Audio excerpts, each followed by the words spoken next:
Aí, glória a Deus. Amém, irmãos? Amém. Vamos lá então. Mais uma vez vou perguntar, estão todos bem? Amém, então. Todo mundo com seu examezinho em dia? Tudo tranquilinho, firmezinho? Hoje eu queria falar sobre um assunto delicado, que por vezes é esquecido nos púlpitos das igrejas. Eu lembro que a primeira vez que eu ouvi algo semelhante, eu me assustei demais, cara. E depois que eu entendi o que significava, eu me assustei ainda mais, porque começou a fazer sentido algumas coisas que estão escritas no Evangelho. Eu não sei vocês, irmãos, mas essa frase, ela me causa muito temor. E eu pergunto para a igreja: e se hoje fosse o seu último dia? E se hoje fosse sua última noite? Se amanhã não houvesse um amanhecer? Eu não estou falando de um tempo no futuro, eu estou falando do agora, estou falando do hoje, o último dia hoje. Qual seria o nosso posicionamento? O que o Senhor encontraria em nossas vidas se fôssemos pesados na sua balança? Embora seja uma balança de misericórdia, nós também sabemos que o Senhor, Ele é justo. Amém? Amém. O que será que Ele encontraria? Se você soubesse que não haveria um novo amanhecer, o que você mudaria? O que eu mudaria? O que nós mudaríamos, pastor? Se nós pudéssemos melhorar em alguma coisa, o que melhoraríamos? Será que a gente ia continuar odiando? Matando os irmãos no nosso coração? Escondendo pedidos e pedidos de perdão muitas vezes? Trancando o pedido de perdão dos outros irmãos? Qual seria o nosso posicionamento? Amém? Será que a gente ia continuar dizendo: depois eu me entrego, ainda tem tempo, depois eu sirvo, eu ainda tenho tempo, depois eu mudo? A verdade é que hoje pode ser o nosso último dia. Abra comigo Evangelho de Lucas, capítulo 12. Nós vamos ter duas etapas na palavra, mas deixa aberta em capítulo 12, nós vamos ler juntos. Amém? Do 13 ao 21, nesse primeiro momento, diz assim: alguém da multidão lhe disse: mestre, diz ao meu irmão que divida sua herança comigo. Jesus respondeu: homem, quem me designou juiz ou árbitro entre vocês? Então ele lhes disse: cuidado, protejam-se contra todo tipo de ganância, porque a vida de um homem não consiste na quantidade de seus bens. Contou-lhes então uma parábola, e eu particularmente adoro pregar sobre parábolas, porque as parábolas nós temos aquele entendimento que é algo que não tem um contexto físico, histórico de ter acontecido, mas haveriam chances de ter acontecido. E isso é muito louco, porque é a nossa realidade muitas vezes. Contou-lhes então uma parábola. A terra de certo homem rico produziu muito. Ele pensou consigo mesmo: o que vou fazer? Não tenho onde armazenar a minha colheita. Assim disse: já sei o que vou fazer. Vou derrubar os meus celeiros e construir outros maiores ainda. E ali guardarei toda a minha safra e todos os meus bens. Guardem isso, a minha safra e todos os meus bens. E direi a mim mesmo: você tem grande quantidade de bens armazenados para muitos anos. Descanse, coma, beba e alegre-se. Verso 29, 20 e 21 diz assim, contudo, Deus lhe disse: insensato, esta mesma noite a sua vida será exigida. Então quem ficará com o que você preparou?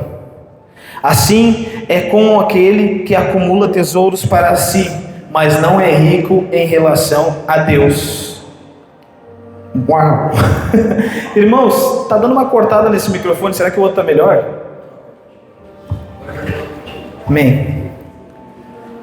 E aqui eu quero levantar o primeiro ponto do nosso sermão. Se hoje fosse o último dia da sua vida, da minha vida, o que nós descobriríamos que estava sendo mais valorizado do que Cristo?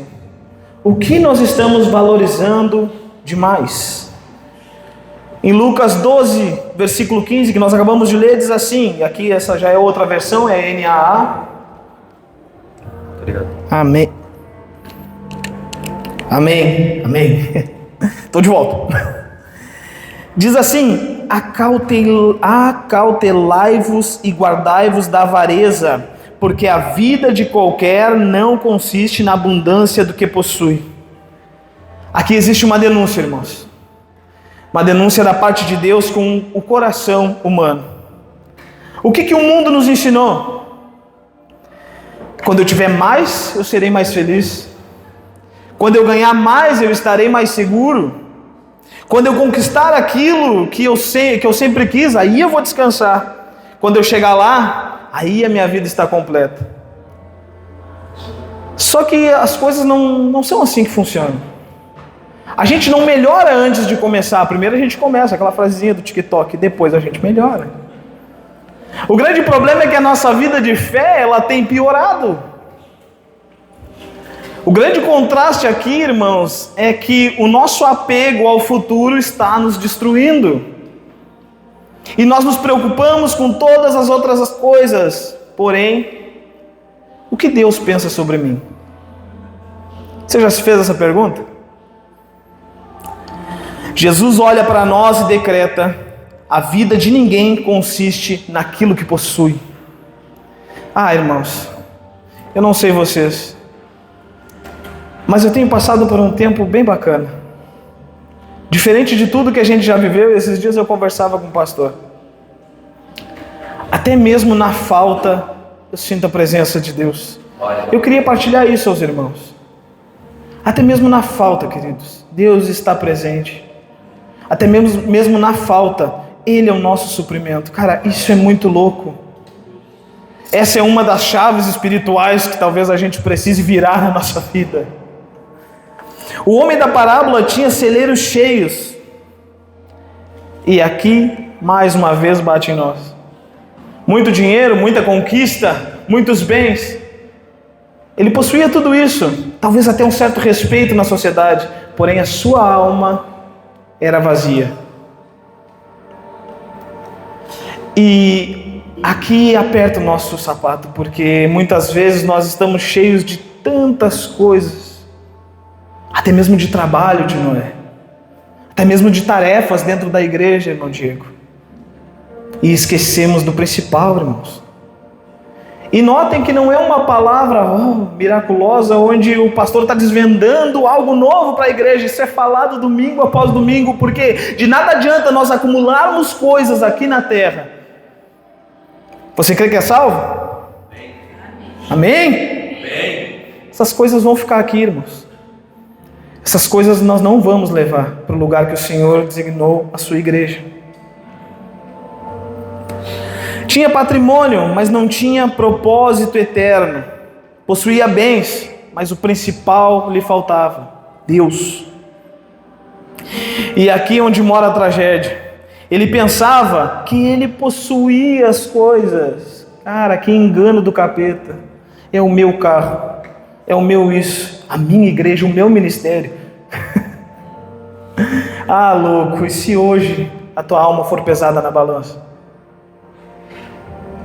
As coisas o possuíam. Ele não tinha nada. Nós não temos nada aqui, irmãos. Ele dizia: derribarei os meus celeiros e edificarei outros maiores. Guardarei ali os meus bens e direi à minha alma: descansa, come, bebe e folga.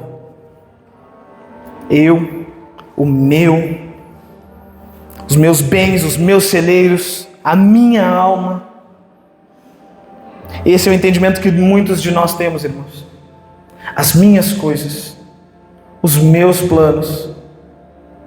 E quando que os planos do Senhor vão ser colocados em primeiro lugar?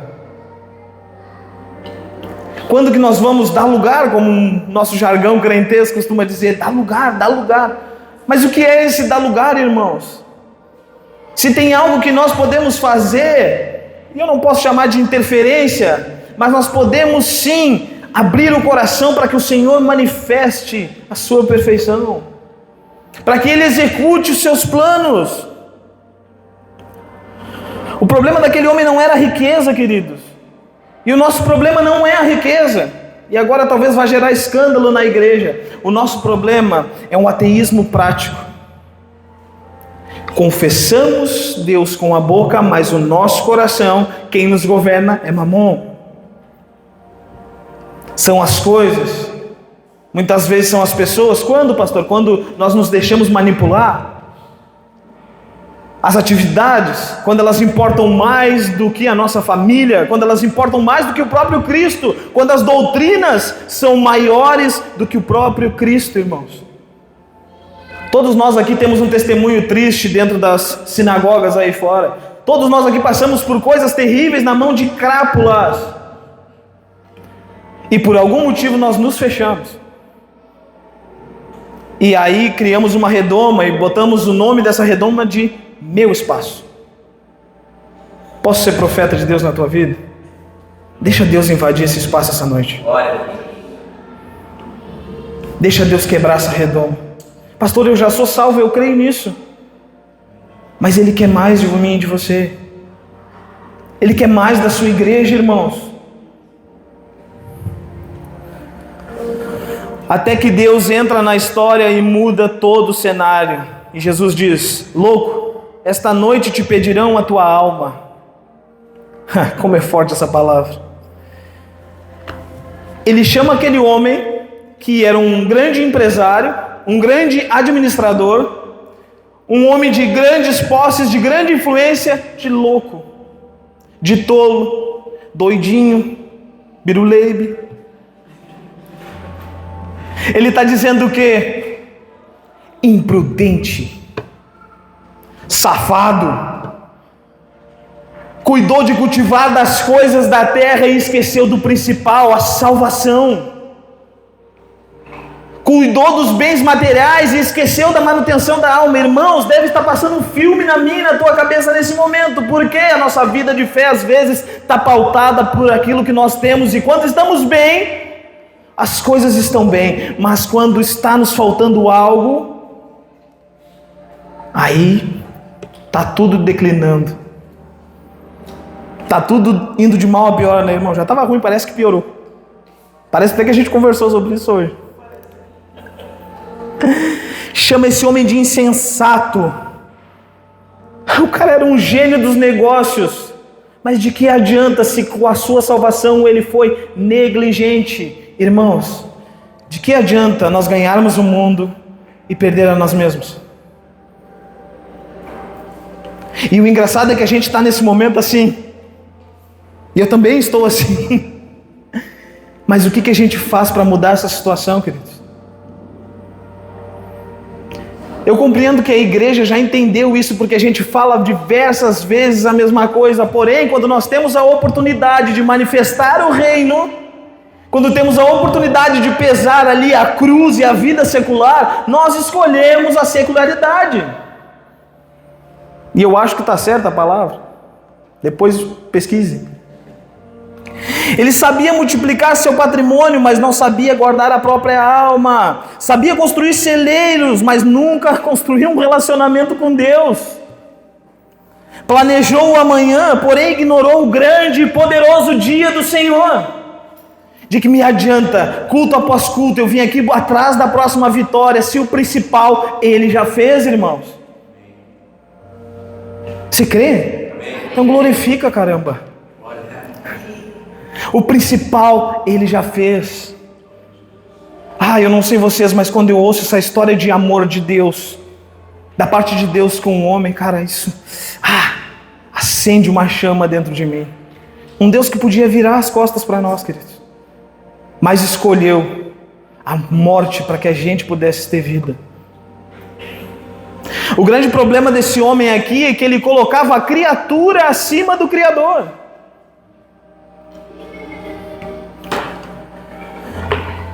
Se você soubesse que hoje é seu último dia, o que ocuparia a minha e a sua mente?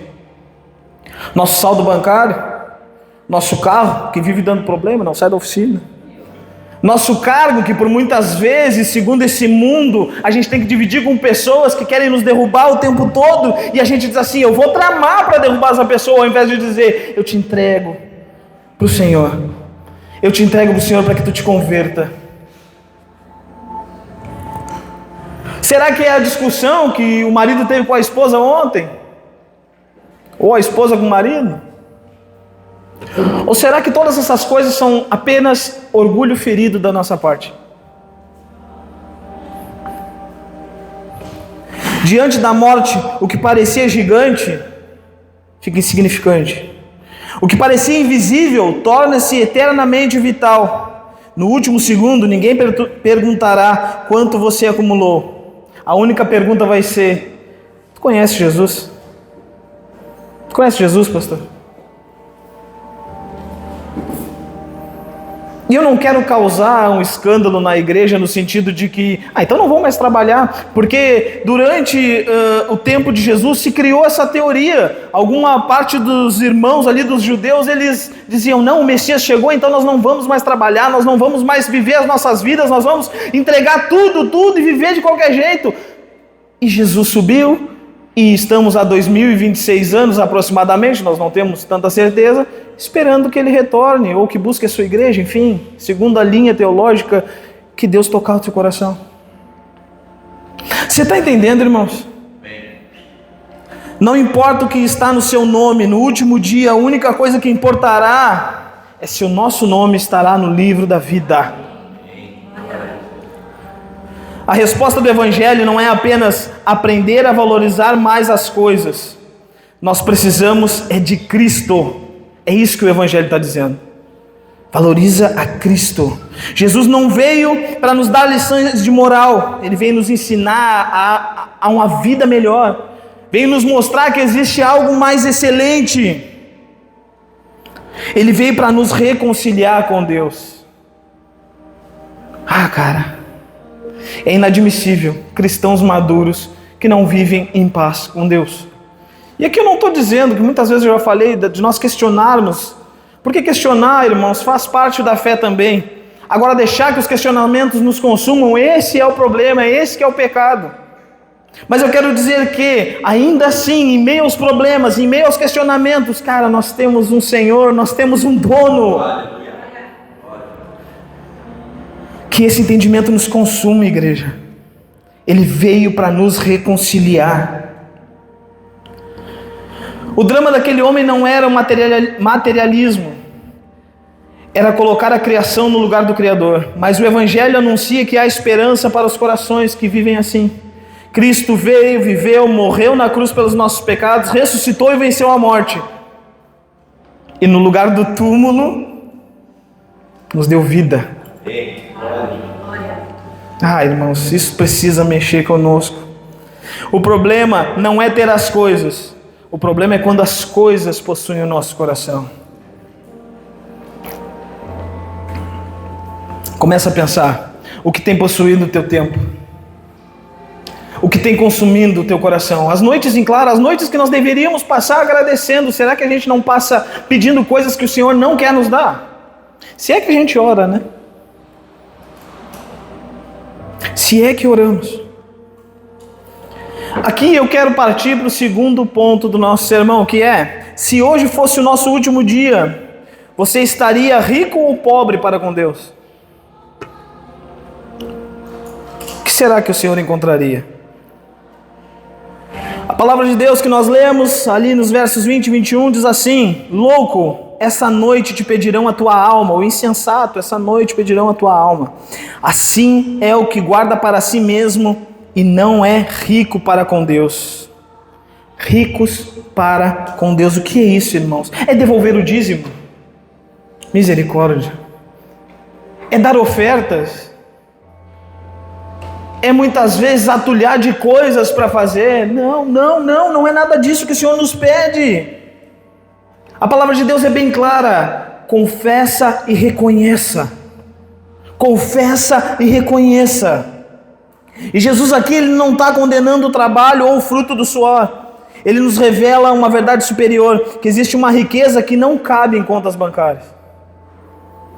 não pode ser roubada e que a própria morte não conseguiu destruir. Eu não sei vocês, irmãos, até hoje eu lembro assim, eu comecei a frequentar a igreja na minha adolescência, né? Eu ia ali com os amigos no grupo de jovens, no talmidim da minha época. E com alguns irmãos, depois desviei, enfim, né? Como todo bom crente, a gente acaba indo por alguns lados, os quais o Senhor, Ele não almejou para nós, tá? E aí a primeira vez que eu ouvi a Vitória da Cruz, aquela música da Ana Paula Valadão, e ali tem uma coisa, irmãos, que eu não posso chamar de heresia, tá? Mas é muito poético e muito bonito, onde fala que Jesus ele desceu até o inferno. Nós não temos 100% de certeza para afirmar isso. Nós temos um texto que aponta para ele ter vencido a morte. Mas o que eu quero dizer com isso? Quando eu ouvi aquilo pela primeira vez, onde a música dizia que o diabo começou a ouvir um barulho. Cara, eu me arrepio até hoje. Quando ele foi ver, eram os passos marcantes do Deus Todo-Poderoso.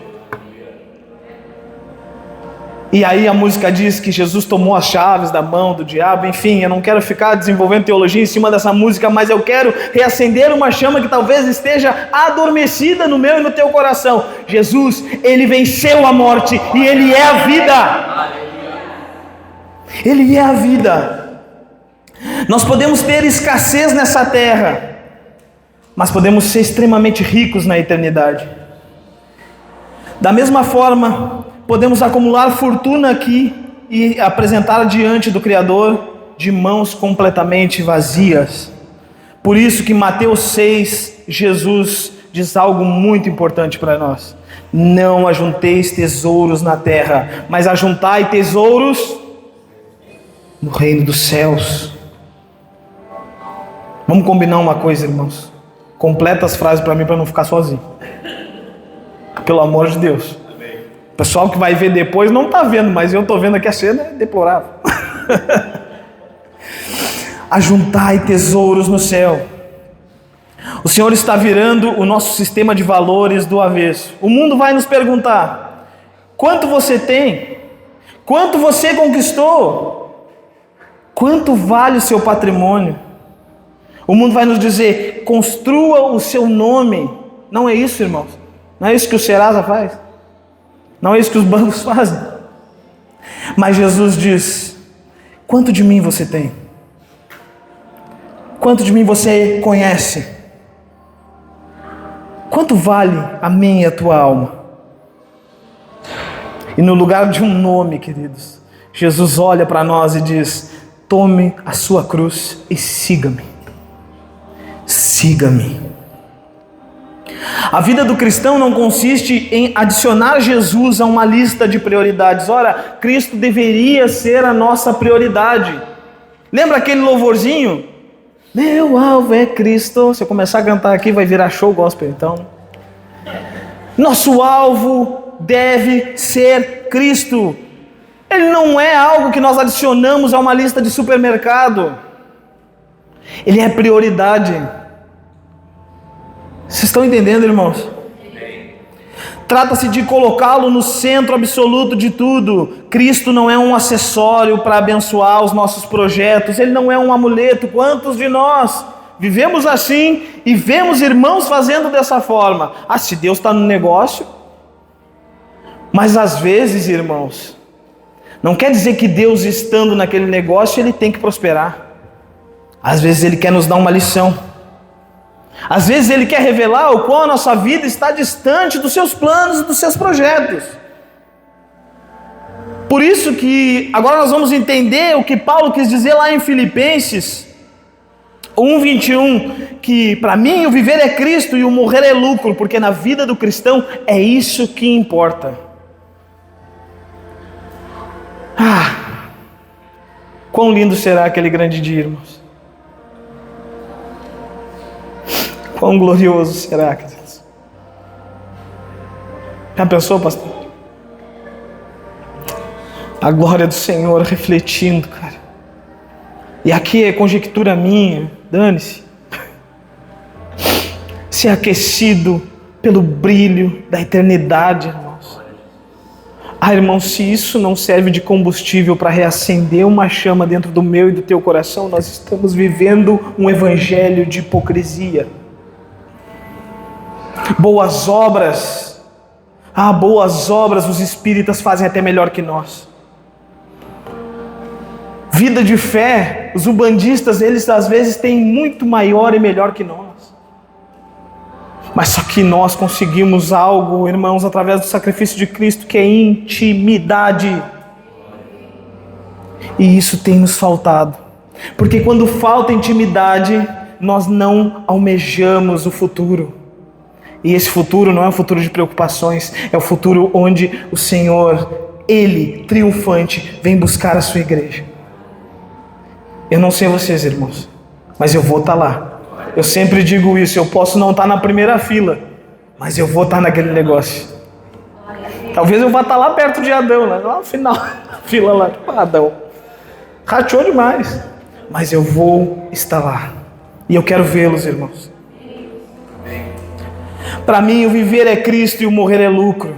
Isso é o evangelho puro. É olhar para a vida e dizer, Cristo é meu. Olhar para a morte e proclamar, Cristo continua sendo nosso.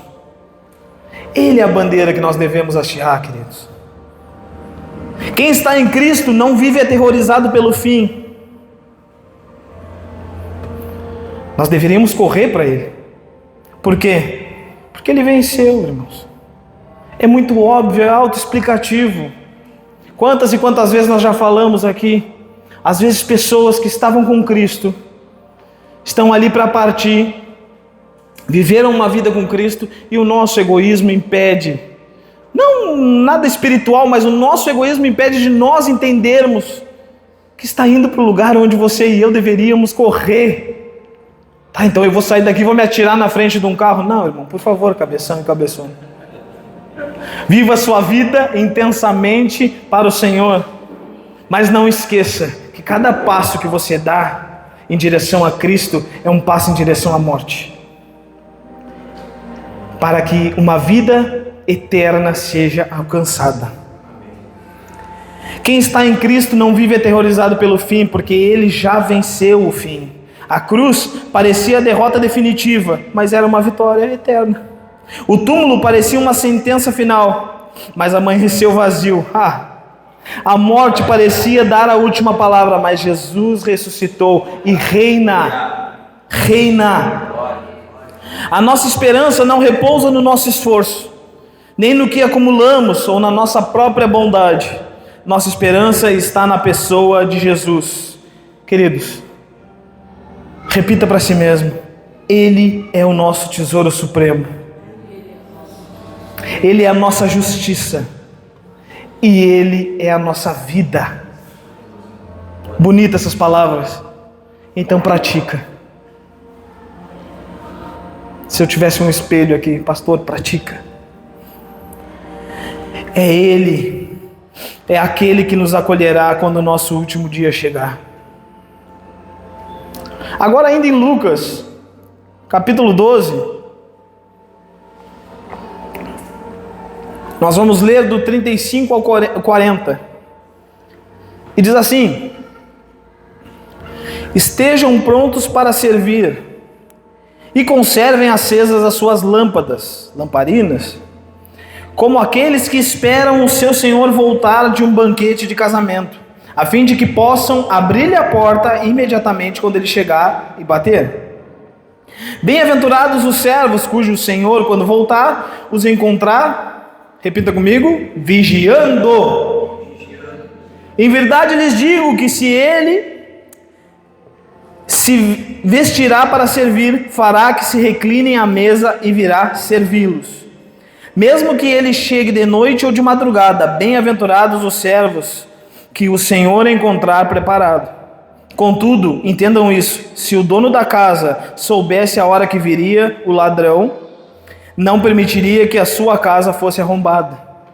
Estejam também preparados, pois não sabem a hora quando o Filho do Homem virá. Irmãos, e aqui é como se a gente estivesse dando mais um aperto nessa cinta de exortação dessa noite. E aqui nos leva ao terceiro ponto do sermão. Se hoje fosse seu último dia, o que nós precisaríamos parar de adiar? Estejam cingidos os vossos lombos e acesas as vossas candeias. Estai vós também apercebidos, porque o Filho do Homem há de vir a hora em que não penseis. Linguajar difícil, né? A ordem do Senhor é urgente. Estejam preparados, sejam prudentes, sejam vigilantes. Nota que em nenhum momento Jesus diz: quando der tempo, prepare-se. Jesus está falando de uma prioridade. Prioridade. O que tem sido prioridade na minha e na tua vida, irmãos? É o trabalho? É as coisas seculares? É tentar arrumar tempo? Todas essas coisas, é o dinheiro, todas essas coisas, elas nos consomem e tomam um lugar do nosso coração que pertence a Jesus. É muito óbvio, queridos. Se nós estamos com o coração cheio de tantas outras coisas, o que sobra para Deus? E isso me assusta, porque nós temos um zelo, um cuidado em muitas vezes não incomodar o irmão, em não entristecer o irmão. Mas nós aprendemos sexta-feira que nós podemos entristecer a pessoa do Espírito Santo que vive dentro de nós. Mas isso não nos preocupa, pastor, porque nós não estamos vendo. Isso é forte demais, queridos. Ele não disse também: quando vocês envelhecerem, preparem-se, jovens, andem preparados, agora, esse é o momento. Ah, que saudade da minha juventude. E eu não sou tão velho, cara, tenho 32 anos. Mas que saudade ali dos meus 18, onde eu tinha, sabe, era diferente, cara. Tinha vontade, intensidade muitas vezes. Preservem isso, irmãos. Olhem para a cruz com desejo. Um cristão corre para a morte com intensidade, porque ele sabe que lá está a vitória. Ele também não disse: quando a vida se estabilizar, prepare-se. Quando eu sentir no coração, quando eu parar de fumar, de beber desenfreadamente, de visitar a prostituição, quando eu parar, eu vou para Jesus. Queridos, isso não cola. Isso é desculpa. E aqui a gente tem que desfazer aquela teologia onde diz que no último minuto, se ele se arrepender, ele vai para o céu. Irmãos, quem vive uma vida desregrada, do seu nascimento até perto da hora da sua morte, ele não vai lembrar de Cristo. Alguns casos, eu não conheço nenhum, para dizer bem a verdade, não irá lembrar de Cristo. E se não lembrar de Cristo, não vai entender o sacrifício da cruz. Pode alguém ir morar com ele sem entender o seu sacrifício? Não. Ele disse: estejam preparados, pois não sabemos quando será o nosso último dia. Uma das armadilhas mais sutis do coração humano é a ilusão do amanhã e a palavra depois. Depois eu perdoo. Depois eu volto, queridos. Nossa vida de fé não é um boleto que a gente adia na esperança de pagar com juros no final do mês. O juro é cobrado na hora. Depois eu abandono esse pecado. Depois eu me entrego. Depois eu acerto a minha vida com Deus. Só que o depois pode não existir, irmãos. E é aí onde o troço fica cabuloso.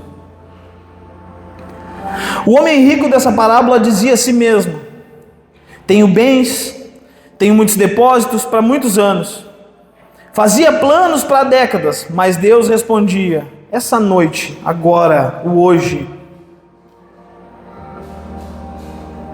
se eu cobrar a tua alma, para onde você vai? Planejamos um amanhã, mas não somos donos de um único segundo dele. Tiago 4, 14 e 15 diz assim, aqui está abreviado, tá? Depois leiam na íntegra em casa. Vós não sabeis o que sucederá amanhã. Em vez disso, devereis dizer: se o Senhor quiser, viveremos e faremos isso e aquilo. Se Deus quiser, se o Senhor permitir, se for um desejo da parte do Senhor. Porque os nossos desejos, eles são maus. Isso não é um convite ao medo, mas um despertar de consciência, irmãos. A vida é um sopro, e cada amanhecer é uma nova misericórdia. Vocês entendem a dádiva que nós temos aqui? Todo mundo respirando bem. Cada oportunidade de arrependimento é um ato da paciência de Deus. Pasmem agora, nos atraindo de volta. Cada reconhecimento que nós temos a respeito dessas atitudes do Senhor é Deus revelando a sua paciência, e nós damos um passo adiante dele, para cumprir o propósito dele. Talvez Deus esteja lhe concedendo um dia de hoje como uma oportunidade de decisão. Oportunidade para voltar, perdoar, pedir perdão, rasgar o coração e dizer: ah, Jesus, como eu preciso de Ti. Ah, Jesus, como eu preciso da Tua intervenção, Senhor. Hebreus 3,15 vai nos exortar e dizer: hoje, se ouvires a sua voz, não endureçais o vosso coração. Hoje, não amanhã. Hoje, não semana que vem. O Evangelho sempre nos chama para o agora. Jesus nunca disse: um dia, quando for conveniente, sigam-me. Ele diz: larga tudo e vem. Vem comigo. Bora encarar esse perigo. Vem comigo. Aquilo que nós temos chamados de mais tarde, para Deus pode ser o agora. E aqui vai para o nosso último ponto, e eu já vou em seguida para a conclusão. Se hoje fosse nosso último dia, nós estaríamos esperando Jesus? O Evangelho não termina quando acontece a morte. Ele aponta para Cristo o tempo todo, queridos.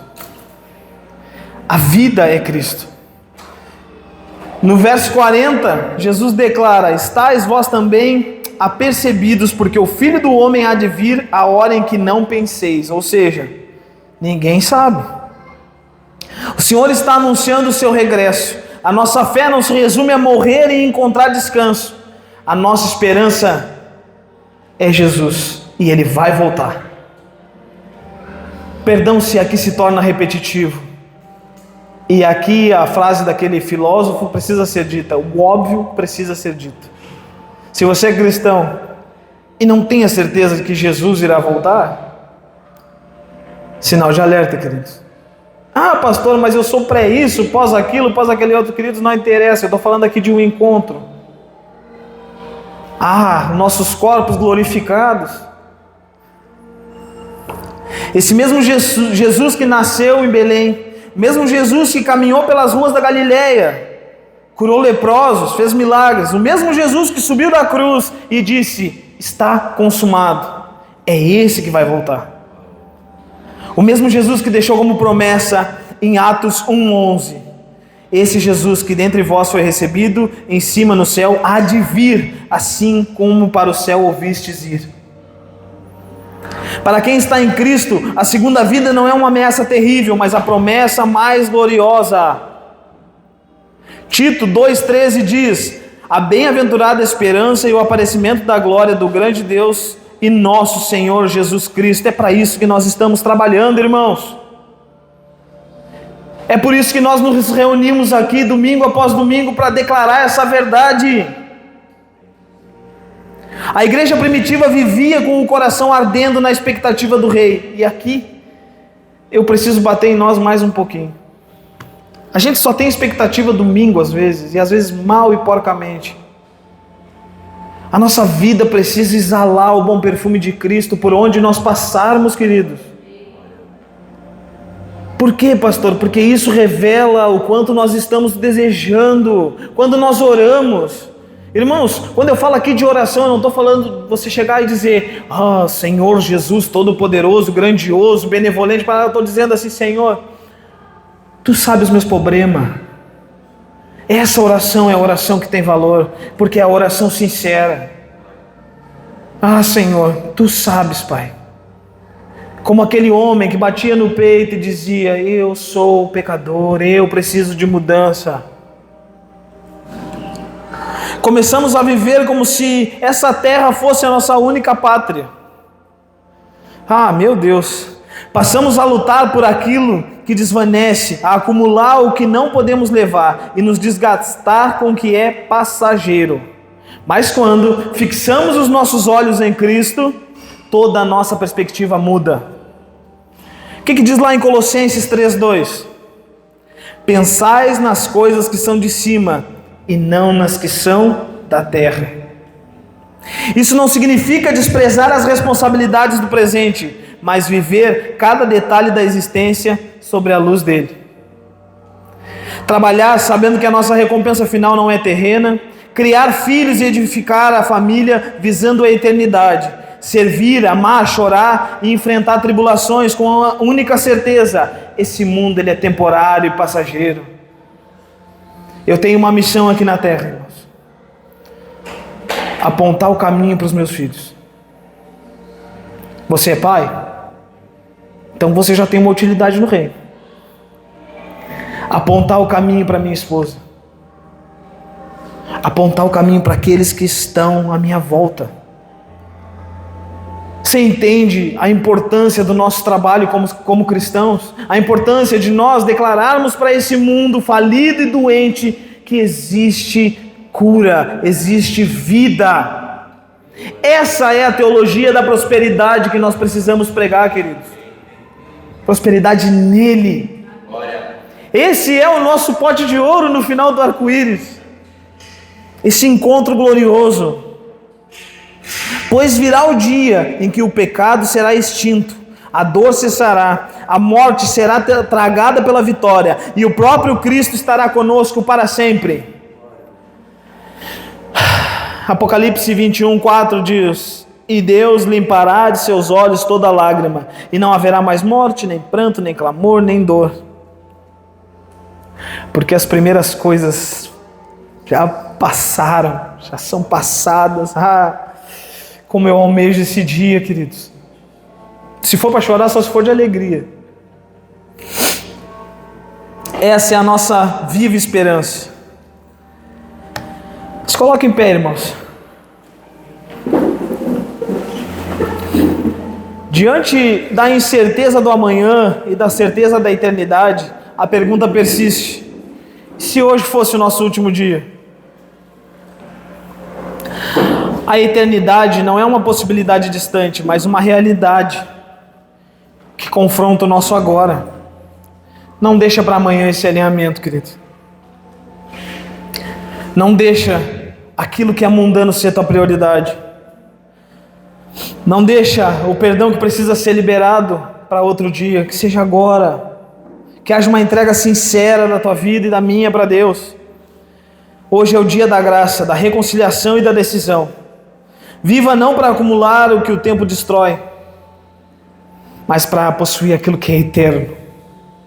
Quando o rei voltar, ou no seu último suspiro chegar, a única coisa que importará é estar reconciliado com Cristo e pronto para o reencontro com o Criador. Nós fomos convidados para um grande banquete. Isso precisa mexer conosco, irmãos. Um banquete onde nós não vamos entrar com absolutamente nada, apenas com os nossos corpos. Não haverão gastos, não haverá investimento físico, somente investimento de fé. A grande questão com todo esse sermão é: como nós vamos nos apresentar para esse Senhor? E aí, louco e louca, e se hoje pedirem a tua alma? Bah, bicho, tô lascado. Vamos orar ao Senhor? Feche teus olhos.